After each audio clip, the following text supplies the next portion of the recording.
Hi, everyone. I'm excited to be here today to talk to you about some of the miracle stories that are happening right here in our own city, in our own state, every day. My name is Tony Kausha, and the title of our show is Tony's 50,000 Coincidence Miracles. Please note, this show is not about religion, and we're not trying to change anyone's religion, and we're not trying to get you to join any religion. It's just about miracle stories.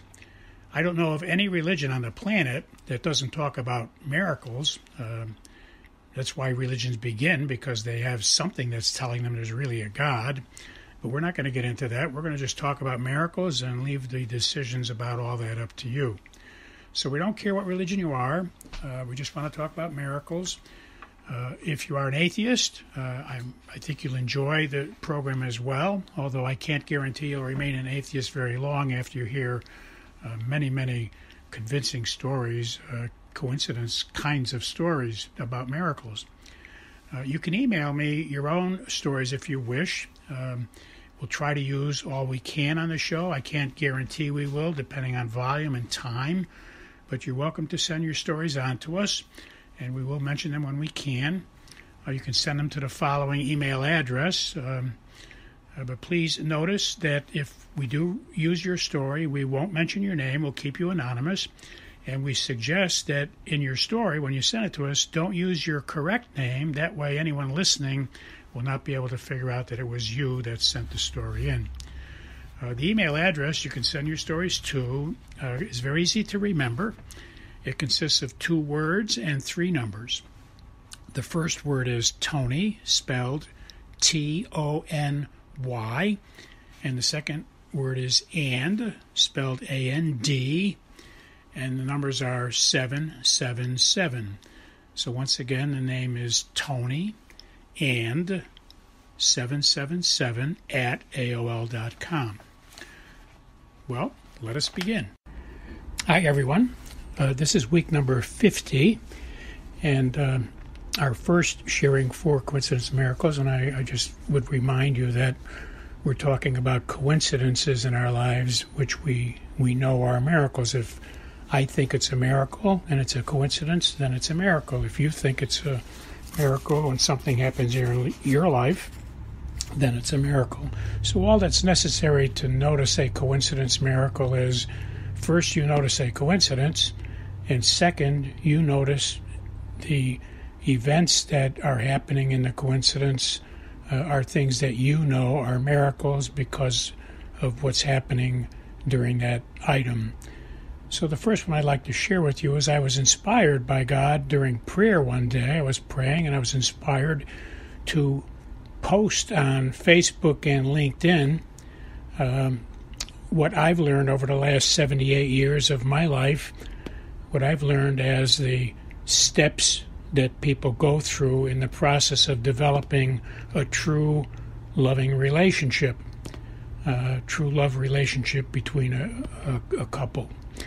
Now, since I have 8,000 followers on Facebook and LinkedIn, posting something about true love from my 78 years of witnessing, 58 years of marriage, 53 years of marriage in my case, in my 78 years, and what I've heard and seen and noticed from other people.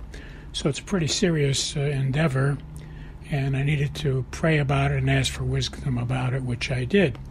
And so I posted the following, which basically, and simply stated now, was first, you notice someone. We notice someone at a dance across the other side of the floor, or we notice someone in a crowd. So we notice someone, and as we notice them, we see how they are bringing joy to the situation, or they are reacting in a certain way, which we are happy to notice. In other words, we like the person because what we're noticing them doing in a crowd or in a situation. So we notice, observe, and we like what we see. We like the way they're behaving, and we think, gee, we would enjoy being a friend with that person. And so that's the first reaction. The first reaction is this friendship sensation we notice someone in a crowd that we would like to know better. And it's that simple. It has nothing to do with sex or anything at that moment. It's just simply someone we would like to become a friend of. And so we somehow mosey over there and meander over there, and we try to say something engaging like hello, or nice to see you, or nice to meet you, or introduce ourselves, because we want to engage, we want to build a relationship. And as we do that, we are on our best behavior, obviously, because we want to befriend someone, so we're on our best behavior, so that hopefully they will want to join us and want to become our friend too. So certainly we're on our very best behavior. We're trying to say the right things, ask the right things. We probably straightened out our tie or straightened out our hair before we walked over there, etc. We're trying to be on our best behavior. So that's the situation so far. And the next thing that happens is if the other person feels similarly, now that we've introduced ourselves, we notice that they are engaging us and they are behaving in a great way, a friendly, positive way. They're not insulting us by something like, well, who do you think you are, etc., etc. So their behavior is friendly and positive, and it's on their best behavior. And so now we go through a period. We may talk for quite a while there, but we're on our best behavior. But we might set up a meeting for later, or exchange phone numbers, saying, we'd like to get in touch and stay in touch in the future.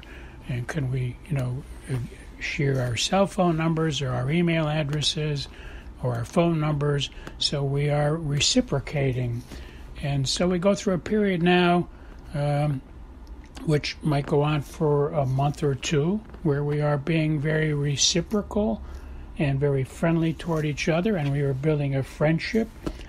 And if it's a male and female relationship, well, the friendship is blossoming and breeding and fostering a very great and deep personal friendship now, and we start to fall in love. And so this is what I've noticed in my life and seen in my life and prayed to God for wisdom about, and this is what I noticed. And so I explain that carefully in Facebook and LinkedIn with attachments and references. You can look me up on Facebook if you like. My name is Tony Kausha, and you can look me up on Facebook or LinkedIn, and you'll find postings like this. And the next thing that happened was, after I finished doing that, I was inspired to turn the radio on. So I did. I went over and I was inspired by God to turn the radio on. I asked him what to do next.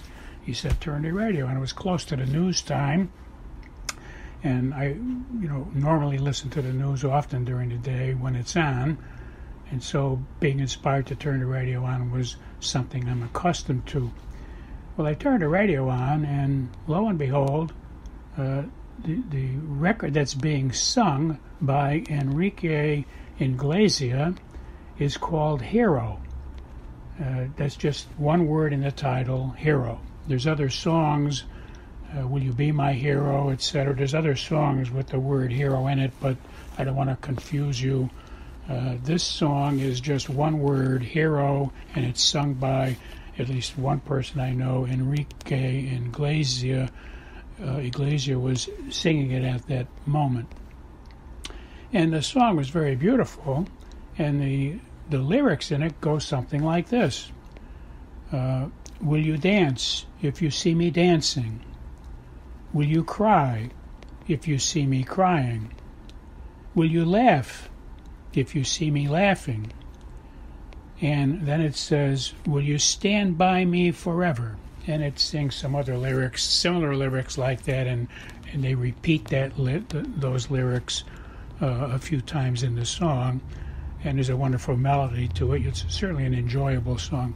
But I bring this all up because for me, I was inspired to just now post what I've seen in 78 years and explain to people the love process. And I tell them on Facebook and LinkedIn, if your love relationship is not good now after those steps you went through, if your love relationship is not good, you can rekindle it, but remember to go through the same process.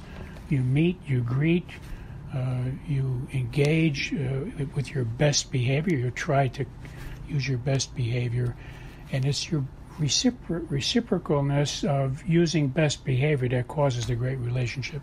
So if you're having a relationship that was loving once and is no longer loving, a marriage relationship or a dating relationship, you need to pay attention, ask God for wisdom, and the wisdom you're going to get is to re-engage again, start again, you yourself, for the next 30 days without talking about it. Just do it. Just be your very best self when you're approaching your beloved person or your friend.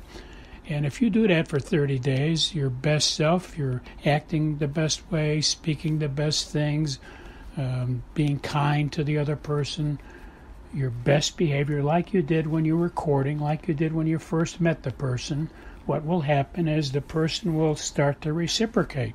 It's a normal human condition. People reciprocate what they receive.